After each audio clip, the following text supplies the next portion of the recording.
بسم الله الرحمن الرحيم. يا أيها الناس اتقوا ربكم الذي خلقكم من نفس واحدة وخلق منها زوجها وبث منهما رجالا كثيرا ونساء واتقوا الله الذي تساءلون به والأرحام إن الله كان عليكم رقيبا. وآتوا اليتامى أموالهم ولا تتبدلوا الخبيث بالطيب ولا تأكلوا أموالهم إلى أموالكم إنه كان حوبا كبيرا. وإن خفتم ألا تقسطوا في اليتامى فانكحوا ما طاب لكم من النساء مثنى وثلاث ورباع فإن خفتم ألا تعدلوا فواحدة أو ما ملكت أيمانكم ذلك أدنى ألا تعولوا. وآتوا النساء صدقاتهن نحلة فإن طبن لكم عن شيء منه نفسا فكلوه هنيئا مريئا. ولا تؤتوا السفهاء أموالكم التي جعل الله لكم قياما وارزقوهم فيها واكسوهم وقولوا لهم قولا معروفا. وابتلوا اليتامى حتى إذا بلغوا النكاح فإن آنستم منهم رشدا فادفعوا إليهم أموالهم ولا تأكلوها إسرافا وبدارا أن يكبروا ومن كان غنيا فليستعفف ومن كان فقيرا فليأكل بالمعروف. فإذا دفعتم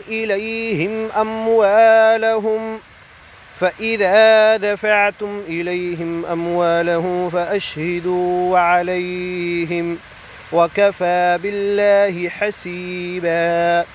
للرجال نصيب مما ترك الوالدان والأقربون وللنساء نصيب مما ترك الوالدان والأقربون مما قل منه أو كثر نصيبا مفروضا. وإذا حضر القسمة أولو القربى واليتامى والمساكين فارزقوهم منه وقولوا لهم قولا معروفا. وليخشى الذين لو تركوا من خلفهم ذرية ضعافا خافوا عليهم فليتقوا الله وليقولوا قولا سديدا.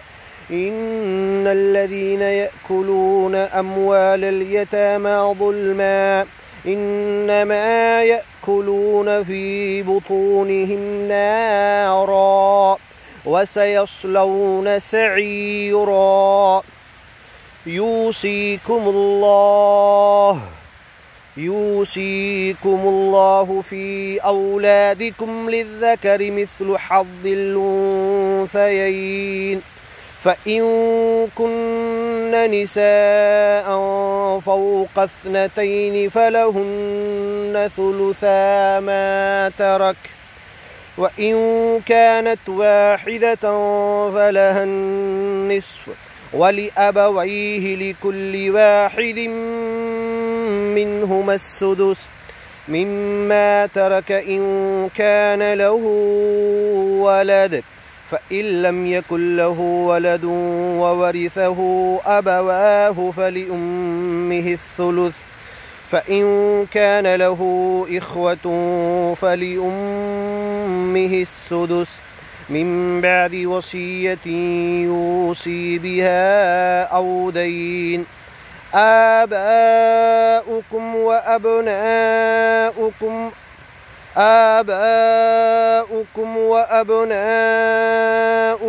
لا تدرون أيهم أقرب لكم نفعا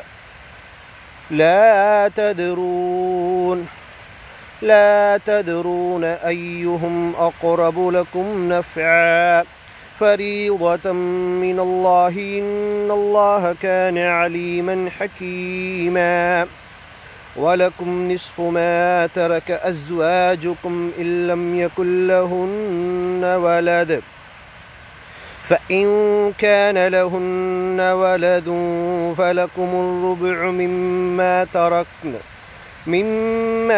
تركن من بعد وصية يوصين بها أو دين.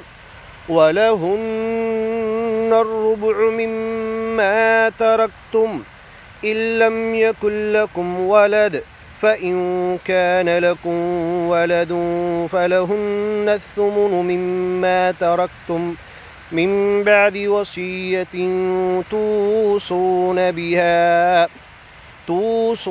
بها أو دين وإن كان رجل يورث كلالة أو امرأة وله أخ أو أخت فلكل واحد منهما السدس فإن كانوا أكثر من ذلك فهم شركاء في الثلث من بعد وصية يوصى بها أو دين غير مضار وصية من الله والله عليم حليم. وتلك حدود الله ومن يطع الله ورسوله يدخله جنات تجري من تحتها الأنهار خالدين فيها وذلك الفوز العظيم. ومن يعص الله ورسوله ويتعد حدوده يدخله نارا خالدا فيها وله عذاب مهين. واللاتي يأتين الفاحشة من نسائكم فاستشهدوا عليهن 4 منكم فإن شهدوا فأمسكوهن في البيوت حتى يتوفاهن الموت أو يجعل الله لهن سبيلا. واللذان يأتيانها منكم فآذوهما فإن تابا وأصلحا فأعرضوا عنهما إن الله كان توابا رحيما. إنما التوبة على الله للذين يعملون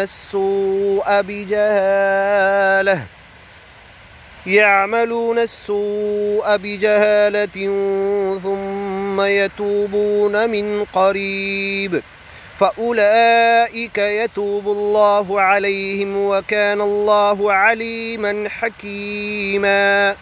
وليست التوبة للذين يعملون السيئات حتى إذا حضر أحدهم الموت قال إني تبت الآن ولا الذين يموتون وهم كفار أولئك أعتدنا لهم عذابا أليما.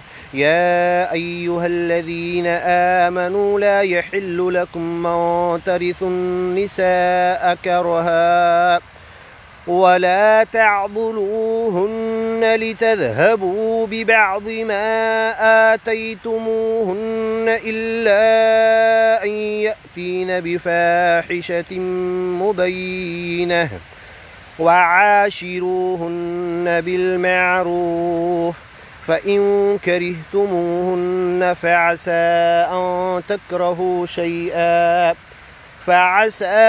أن تكرهوا شيئا ويجعل الله فيه خيرا كثيرا.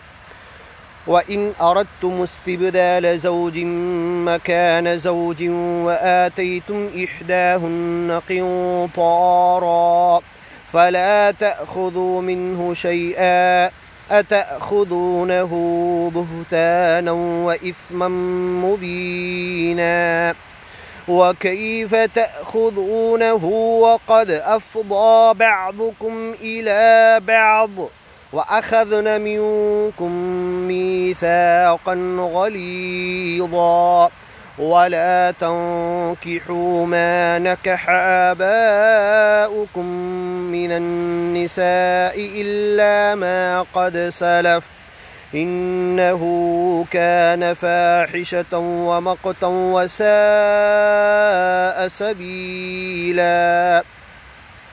حرمت عليكم أمهاتكم وبناتكم وأخواتكم وعماتكم وخالاتكم وبنات الأخ وبنات الأخت وأمهاتكم اللاتي أرضعنكم وأخواتكم من الرضاعة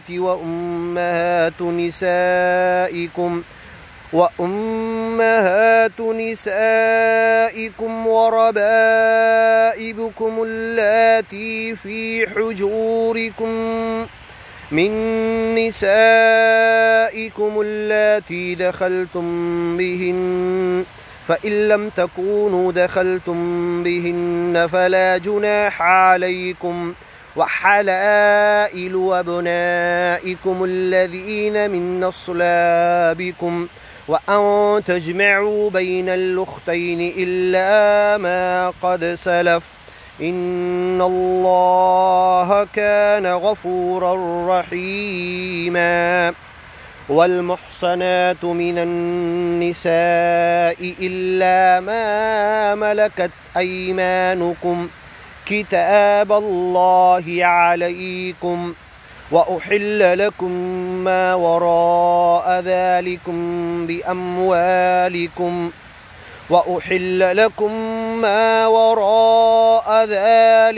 أن تبتغوا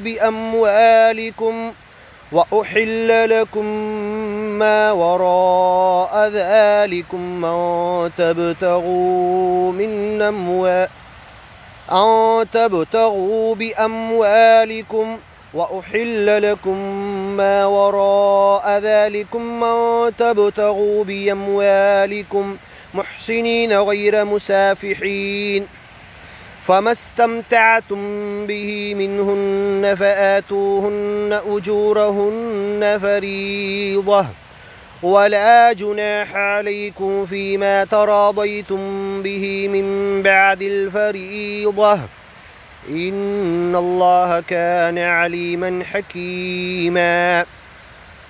ومن لم يستطع منكم طولا أن ينكح المحصنات المؤمنات فمما ملكت أيمانكم من فتياتكم المؤمنات والله أعلم بإيمانكم بعضكم من بعض فانكحوهن بإذن أهلهن وآتوهن أجورهن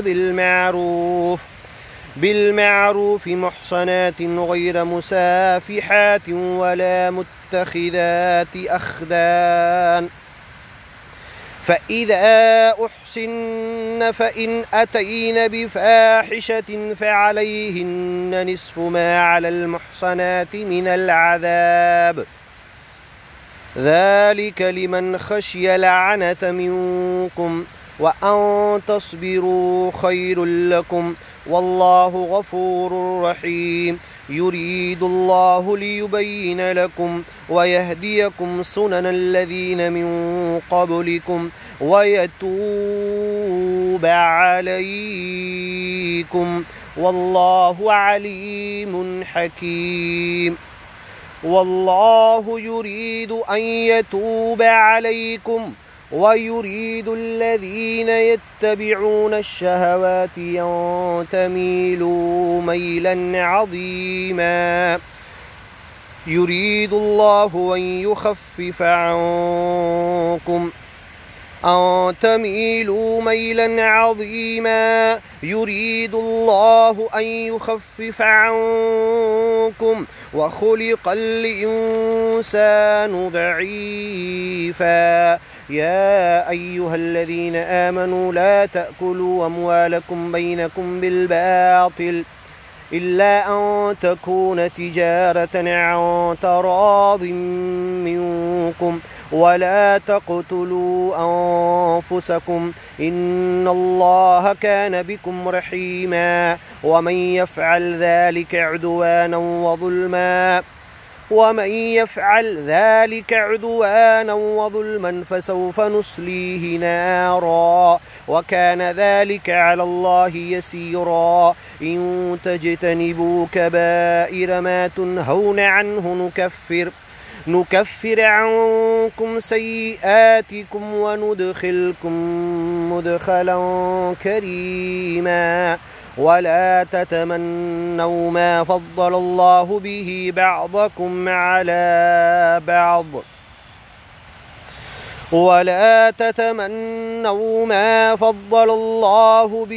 بعضكم على بعض للرجال نصيب مما اكتسبوا وللنساء نصيب مما اكتسبن واسألوا الله من فضله إن الله كان بكل شيء عليما. ولكل جعلنا موالي مما ترك الوالدان والأقربون والذين عقدت أيمانكم فآتوهم نصيبهم إن الله كان على كل شيء شهيدا. الرجال قوامون على النساء بما فضل الله بعضهم على بعض وبما أنفقوا من أموالهم فالصالحات قانتات حافظات للغيب بما حفظ الله. واللاتي تخافون نشوزهن فعظوهن واهجروهن في المضاجع واضربوهن فإن أطعنكم فلا تبغوا عليهن سبيلا إن الله كان عليا كبيرا.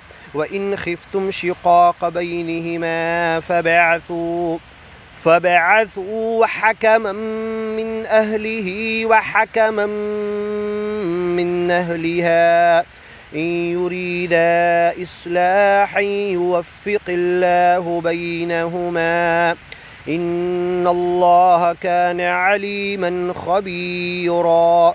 واعبدوا الله ولا تشركوا به شيئا وبالوالدين إحسانا وبذي القربى واليتامى والمساكين والجار ذي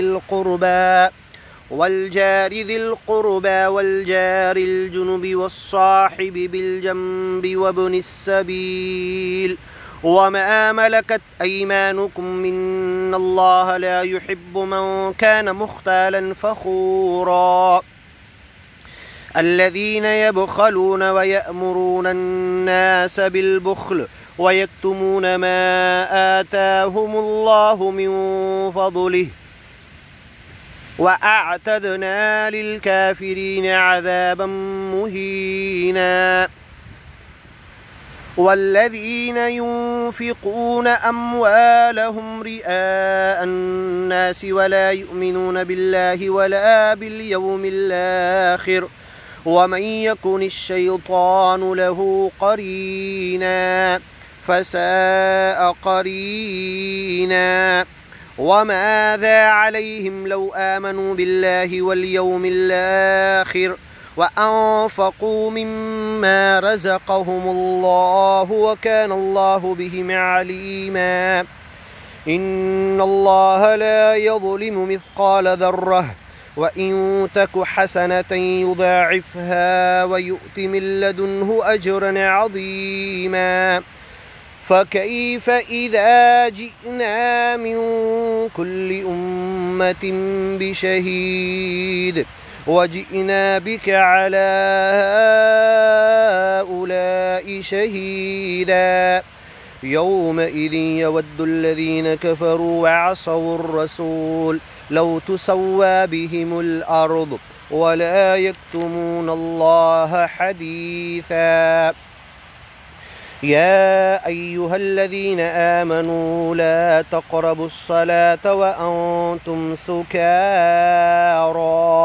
حتى تعلموا ما تقولون ولا جنبا إلا عابري سبيل حتى تغتسلوا وإن كنتم مرضى أو على سفر أو جاء أحد منكم من الغائط أو لامستم النساء فلم تجدوا ماء فتيمموا صعيدا طيبا فامسحوا بوجوهكم وأيديكم إن الله كان عفوا غفورا ألم تر إلى الذين أوتوا نصيبا من الكتاب يشترون الضلالة ويريدون أن تضلوا السبيل والله أعلم بأعدائكم وكفى بالله وليا وكفى بالله نصيرا من الذين هادوا يحرفون الكلم عن مواضعه ويقولون سمعنا وعصينا واسمع غير مسمع وراعنا ليا بألسنتهم وطعنا في الدين ولو أنهم قالوا سمعنا وأطعنا واسمع وانظرنا لكان خيرا لهم وأقوم ولكن لعنهم الله بكفرهم فلا يؤمنون إلا قليلا يا أيها الذين أوتوا الكتاب آمنوا بما نزلنا مصدقا لما معكم